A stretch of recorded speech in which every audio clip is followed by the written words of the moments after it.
Hey everyone! If you're having trouble reconciling your accounts in QuickBooks and it just won't match up, don't worry, I've got you. In this video, I'll show you fast step-by-step fixes to resolve reconciliation problems quickly. First, compare your bank statement with QuickBooks. Make sure your opening balance matches your previous reconciliation. Even a small mismatch can cause errors, so check it carefully before moving on. Next, look for missing or duplicate transactions. These are usually the main reason reconciliation errors happen.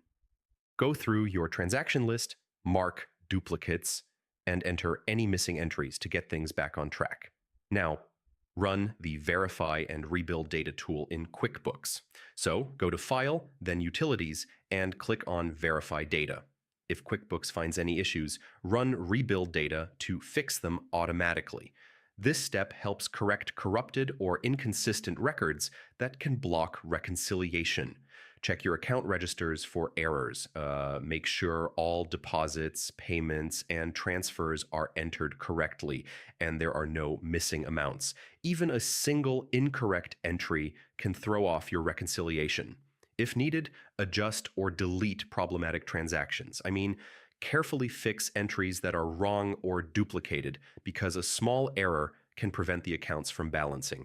Make sure QuickBooks is updated to the latest version. Updates often fix reconciliation bugs, and if the issue still persists, use the QuickBooks Tool Hub under Company File Issues to automatically detect and repair problems. So yeah, those are the fastest ways to fix QuickBooks reconciliation problems. Just go step by step, and your accounts should balance correctly. And if this helped, don't forget to check out more QuickBooks tutorials for easy fixes and tips. Hey everyone!